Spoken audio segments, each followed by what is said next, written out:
Hey there, folks. Welcome to Broadband Deployment News. So the Biden administration has announced that they are working with 20 ISPs on providing really free internet for any households that qualify for low-income programs. That is today's topic. I'll be right back.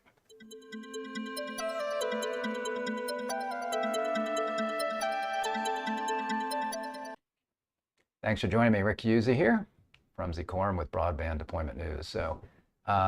So the Biden administration, as part of the Infrastructure Investment and Jobs Act, they came out with what's called the Affordable Connectivity Program. This was the successor to the Emergency Broadband Benefit. The Emergency Broadband Benefit was put in place during the coronavirus situation, the pandemic, where a lot of people were thrown out of work. And if you were thrown out of work, you could qualify for that and get up to $50 to apply to a broadband subsidy. And a lot of service providers signed up for that, and the subscribers signed up for that, and you had that benefit going on. But that ended, and actually, like I say, was kind of superseded by the Affordable Connectivity Program, which is now in place. That reduced the amount to $30. It's meant to be more of a permanent program. It's not related to the pandemic. It's meant to be something really for low-income households. And even though it's supposed to be semi-permanent, there's not enough money really to run it for more than a couple of years. So it'll be the kind of thing, like a entitlement kind of program that will have to be funded consistently. So we'll just see where it goes from here. But at least for a couple of years, I think there's probably enough money in there. There's approximately 11 or 12 million people signed up for that now. But the Biden administration just announced that they've worked with some ISPs, 20 of them, really larger ISPs, that have said they will provide a low-cost option to people, to everyone, I guess, for $30. And if with that in place, then anybody who is on the ACP who qualifies for that, they get that $30 subsidy, and really the internet is free for them. So I was going to talk a little bit about that today, what that means, and then some of the potential issues related to this with the way they might be structuring. So you see here, Biden touts telecom commitment to low-cost broadband options. So the most recent private sector coordination is distinct from the FCC's Affordable Connectivity Program, though households that qualify for ACP also qualify for these reduced price programs. The two programs are designed to work in tandem. So again, if a service provider puts a $30 program out there or product out there, then really I think anybody could get that. So if you are not in a low-income household, you could sign up for that and get that. But if you are and you qualify for the ACP, then it's free, right? So ACP will provide up to $30 per month for qualified households to acquire broadband service, and up to $75 per month to households on tribal lands. The ACP will also provide a one-time subsidy of up to $100 for a household to secure a tablet or other similar device that can access the internet. And that's not required for service providers that have signed up for ACP to do. They can go ahead and provide the $30 subsidy without having to do the equipment part of things, and not as many are doing that. It's a little bit, I'm not sure exactly how that works, because there's not much that you can get. You can maybe get a tablet. I guess there might be a Chromebook you could get, I suppose. That might be what they're doing. And then the consumer is supposed to pay a certain amount towards that. They've got to pay, I think, no more than $50, but at least $10 or $20. I can't remember the numbers, but so that's part of the program as well. So that was the statement, and there's well, that was a story, and then there's the fact sheet that came out. So here we've got a little bit more information. So, and they're selling it here. So high-speed internet service is no longer a luxury; it's a necessity. But too many families go without high-speed internet because of the cost, or have to cut back because of the cost, or have to cut back on other essentials to make their monthly internet service payments. Lowering prices, including the cost of high-speed internet service, is President Biden's top priority. And of course, this does help with the inflation issues that we're going through. If people can can put $30 towards that, especially if they're struggling in other areas, that really helps. Today, President Biden and Vice President Harris are announcing that they have secured private sector commitments that will lower high-speed internet costs for millions of American families. And again, it does lower it for everybody, I suppose, and it provides good service because anybody can do this. So even if you're not getting it for free from these providers, you can get this option that really is a pretty good deal.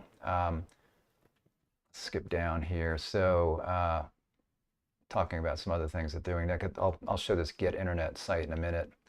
How they're promoting it, reaching out to eligible households through federal agencies, partnering with cities and states. It mentions here that Michigan, Massachusetts, Philadelphia, Mesa, Arizona, and New York will be texting millions of eligible households, collaborating with public interest organizations.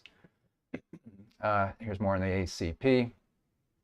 So experts estimate that 48 million households, or nearly 40% of households in the country, qualify for the ACP either because their income is at or below 200% of the federal poverty level, or because a member of the household meets one of the other criteria below. And it talks about the criteria here. So you can see if they're on the Supplemental Nutrition Assistance Program, the SNAP program, Medicaid, WIC, SSI, FPHA, etc., federal Pell Grants, Lifeline, again, tribal assistance programs, or meets the eligibility criteria for a participating broadband provider's existing low-income internet program. So if the provider already had a program in place, and I don't fully understand that because I don't know if it needs to be in sync with the federal program, but if a provider already has a program in place, that could mean that it qualifies as well. Let's see here. It also mentions, up to $75 for tribal lands. And yeah, here, more than 11.5 million households have signed up to receive the benefit. And then there's the new private sector commitments. So to make the most of this program, so again, the ACP is separate from this. This is something that the administration is doing to try to bring the prices down in general for everybody, and also maybe to free for those that can qualify for ACP. To make the most of the program, the Biden-Harris administration asked participating internet service providers to either reduce prices and/or raise speeds to offer ACP-eligible households a high-speed internet plan for no more than $30 a month. For these purposes, the administration views a sufficiently high-speed plan as one that offers download speeds of at least 100 megabits per second everywhere that the provider's infrastructure is capable of it. That's fast enough for a typical family of four to work from home, do schoolwork, browse the web, and stream high-definition shows and movies. And that last part is very interesting, especially because of this next thing. So in addition, the administration asked providers to offer such plans with no fees and no data caps. So that's a little bit dangerous, because if you've got 40 million people in the country, and if you look at the qualifications for low income, there are going to be a lot of those folks that, even though they qualify for this, if they're prioritizing what's important to them, it may be that entertainment is important to them, which means they may have one or two or more streaming services that they use. They certainly could have a 4K TV in the house. And so we could be talking about, for $30 a month and an unlimited data usage, that could be a significant problem for ISPs if they sign up for this, because it could be that they're going to be, I guess they could possibly lose money on these folks depending on how much they're using the service. So that, to me, and it says here, they asked them to do that. In addition, the administration asked providers. It doesn't say that they're necessarily going to do that, although there's a statement down here further that makes it sound like they are, at least these 20 that have signed up. So it says they asked, and then, like I say, we'll see here in a minute that maybe they are going to do that. For example, as part of this initiative, Verizon lowered the price of its Fios service from $40 roughly to $30 a month for a plan that delivers download and upload speeds of at least 2 megabits per second. And Spectrum doubled the speed of its $30 a month plan and makes it available to ACP participants so they went from 50 to 100 megabits per second. So they were selling it for $30 at 50, and they said, okay, we'll raise it up to 100. And then Fios lowered their price for 200 megabits per second. Each of the following companies committed to offer all ACP-eligible families at least one high-speed plan for $30 a month or less with no additional fees and no data caps. So they're saying here that they did commit to this, even though they asked. It says they asked. It sounds like maybe they committed to this. So you can see here the service providers, Allo, Alta Fiber, Altus, Astound, AT&T, Breezeline, Comcast. You got AT&T and Comcast right there covering a huge number of people. Comporium, Frontier, Ideatech, Cox Communications, Jackson Energy, Mediacom, MLGC, Spectrum, that's Charter, so lots of customers. Starry, Verizon, Fios only, Vermont Telephone Company, Vexus Fiber, and WOW. So these are some large providers. So these companies serve urban, suburban, and rural communities across the country. Collectively, they offer high-speed internet services in areas in which over 80% of the U.S. population lives, including nearly 50% of the rural population. So yeah, just these 20 alone are covering a big swath, and we know that, right? So the largest providers are providing service to lots and lots of Americans. Now there's another if it's 80% of the, there's another 20% of areas that are covered by lots of independent ISPs. And we don't know how they will be, whether they'll be signing up for this or not. So there's that fact sheet, and then there's a nice resource here that they mentioned, this Get Internet. So what is it? Well, there's a link to it on here. So it's, yeah, getinternet.gov, I think, is the address. Get Internet, learn how President Biden's reducing the cost of high-speed internet, and find out if you qualify. So this is about signing up for the ACP. Claim your ACP benefit, and how would you like to qualify? And they've got through government assistance or using your household income. So there's a few things there. Send an application by mail, etc. Contact a participating internet service provider. And again, this does not need to be one of these ones that are providing this free, basically free service, because they've got a $30 plan. So there are a lot of providers that are providing the ACP benefit, but there's 20. These are the ones that are providing the plan for $30 per month or less. So if somebody lives in one of these areas, that would most likely be the best deal for them if they could get it for free versus somebody else, assuming that they're happy with the service and the usual kinds of stuff that goes along with getting your internet. And then they got some frequently asked questions here, right there. Are these plans fast? So these plans, yes, 100 megabits per second download speed, fast enough for a typical family of 4 to video conference, stream movies or TV, and more. So again, that whole streaming thing with the caps, I see as an issue.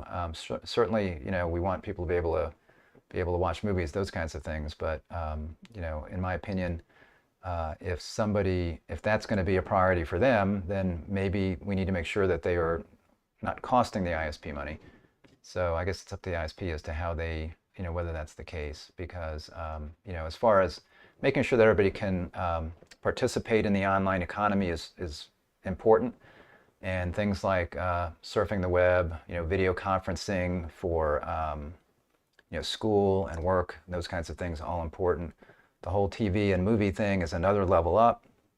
And that's going to be really a high bandwidth usage activity. So if you get a family of 4 and you got kids streaming stuff, you got parents streaming stuff, and again a big screen 4K TV and a lot of stuff going on, it could significantly increase the cost of having that customer. So that's just a little editorial comment on my part there. So we'll have to see how that goes. But again, I think the ACP is a great idea, and the way it works is different from the EBB, the prior one that was part of coronavirus. If you are going to provide the ACP, you need to provide that subsidy on every single, or the availability of that subsidy on every single plan you offer. So if you offer a $30 plan, that's great. If you're on the ACP, it doesn't have to be $30. Your lowest speed plan could be $50, and that means that the customer that's on ACP would pay $20, and you would get $30 from the government. If you have a $100 plan or a $200 plan, let's say you got a plan that's a gig, and it's $150 a month. Well, somebody who's on ACP could get that. You have to offer that to that person, and then they would get a $30 subsidy. So instead of $150, they would pay $120, so they get a $30 benefit there. So that's the way that works. So anyway, I thought that was interesting that they are looking to provide these kinds of incentives, or I guess working with ISPs to try to bring prices down. This is part of what they're trying to do to make sure that broadband is affordable. And again, by working with these major ISPs, they have done that through this large swath of the country. Whether any other ISPs sign up to do this, I don't know. Again, they say they asked them to make it unlimited, but I would imagine if I were an ISP, especially in a rural area where where that kind of usage is even more costly, because if you've got a lot of customers consolidated together, then maybe it's not quite as expensive. But if you have miles and miles of plant and only a couple of customers per mile, or really maybe a customer for several miles, it's very expensive to maintain that plant. And if you've got people, if that's all spread out and you've got people doing a lot of video usage, it's very expensive for you. So some of these smaller providers, maybe they would sign up and say, yeah, we'll do 100 meg and we'll do it at $30, but we're going to have a usage cap on that. So that may be, since they're asking, it's not a requirement, that may be something that they might do. Thanks for joining me. Excuse me. Thanks for joining me. If this was helpful, go ahead and give me a like on the video. And if you're not signed up for our channel, go ahead and click subscribe, click the little bell. You'll be notified when I'm live. Be watching carefully in the next few days, because we believe Friday, the NOFO, the Notice of Funding Opportunity, is coming out for the various IIJA programs, the BEAD program, for example, the Middle Mile program, I think the Equity program. There's going to be Notice of Funding Opportunities on all of those that come out that further define those programs, provide a lot more details, provide a lot more information on the grant process, the back and forth. So waiting on that, hopefully Friday, if not, maybe Monday. They were shooting for it. I think there's one of them that's coming out later in June. Might be the tribal one, I can't remember. But so anyway, the really important NOFOs for the vast majority of money are going to be coming out on hopefully Friday, like I say, maybe Monday. So I will certainly be reporting on that and providing what details I can as I read through those things. So thanks again, and I will see you next time. Bye-bye.